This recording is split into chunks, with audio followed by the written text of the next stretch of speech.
I'm Liz from Classy, and welcome to Cut to the Chase, where we chat with nonprofit leaders and share their bite-sized tips and takeaways for success, in hopes that you can apply them too.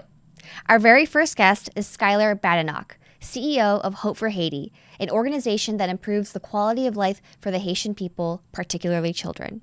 We're going to dig into the success of their 2020 Hike for Haiti challenge and learn how their campaign activated supporters to raise over $105,000. Hey, Skyler, thanks for joining us. Hey, thank you so much for having me on. All right, so now let's cut to the chase. The Hike for Haiti challenge invites participants to virtually hike and emulate the 200-stair climb that students and families in Marikwa take every day in order to access clean water, healthcare, and education. So our first question for you. Hike for Haiti started out as a smaller $10,000 campaign and has now grown to a $100,000 campaign. How did you first get started with a virtual hike when it was a new campaign? It really happened organically. It was something hiking up to Marikwa and helping the community leaders and the parents and the children out there access education, clean water, and healthcare was part of our mission, but it also became a rite of passage for everybody on our team. My colleague, Taylor Hebel, who's on our marketing communications team, she's now our director of communications, came up with this idea. Why don't we challenge our entire community to do it virtually? And last year was the first year we tried to do that. We did it over a weekend. We asked people to hike the equivalent of 200 flights of stairs in solidarity with children who walk unreasonable distances to access education. And we raised $10,000. And we had a great time doing it. It really galvanized our team's focus. And so we decided that we were going to do it again this year. And unfortunately, a global pandemic happened. And we really had to take a step back and say, listen, do we really want to do this? Do we have the capacity to do this? So we kept going and we decided to do it virtually. We extended the period of time that we allow participants to do the hike to about a month. And I think that was a key thing because it gave people a chance to do the hike on their own time. And it also gave us a chance to have momentum and create new content and engage different ambassadors. So we had about 8 ambassadors for this year's campaign. They were wonderful at creating content, raising awareness, raising funds, doing the hikes themselves and posting on social media.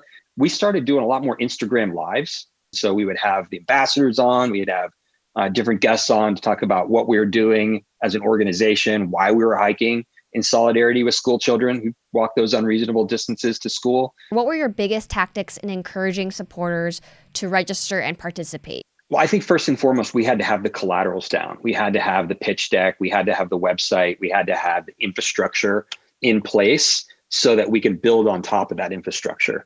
But without that, we couldn't go to people and say, hey, would you be an ambassador?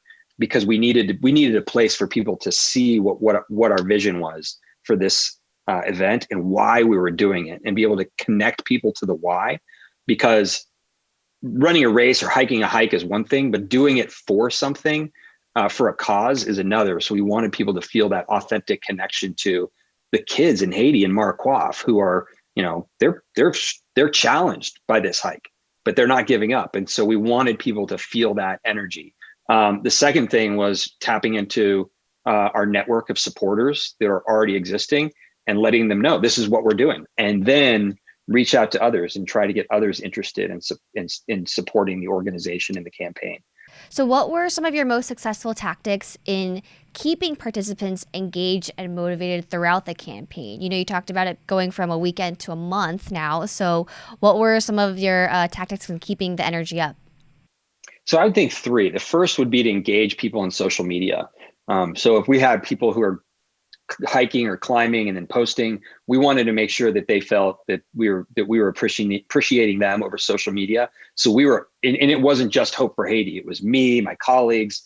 We were all giving them encouragement and thanking them personally and on behalf of the organization. Really important strategy. The second thing was we did have some incentives. So we had prizes for people who hiked the fastest or who had the most donations during a week. We had the ambassadors who are out there getting their community to crowdfund. That kind of got us our momentum. And once people started making more and more donations and posting on social media, other people were feeling the energy, and we would get just random donations from people who saw that, this was becoming a bigger deal than it was last year. And that felt great. So what would be your biggest advice for organizations that are looking to host a virtual event?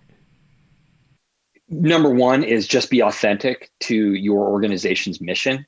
I think the second thing is make sure that it's a team effort, and you have to have strong core leaders. And we're fortunate to have that, but give people the autonomy to lead and give people the autonomy to own their own success. If you're going to do a campaign, just don't do it for a year, right? This is the big lesson.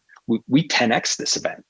One year we raised $10,000, and we could have said, you know what? I don't know if the effort is worth it. I don't know if we're going to be able to match that. But having that belief that we're going to do it for 3 or 5 years and see what happens, and really think of it as a long-term commitment, that's going to get you through this process of trial and error and improvement. That's what we're doing. And I would be surprised if we didn't beat our $105,000 target that we hit this year. I think we're going to do a lot more next year because of what we learned and what we went through this year. All right, so that wraps it up for our campaign questions. Now let's finish this out with some rapid fire. I've been waiting for this moment. Are you ready, Skyler? Yeah, I think I'm ready. I'm ready. All right. First off, how long have you worked in the nonprofit space? More than 15 years.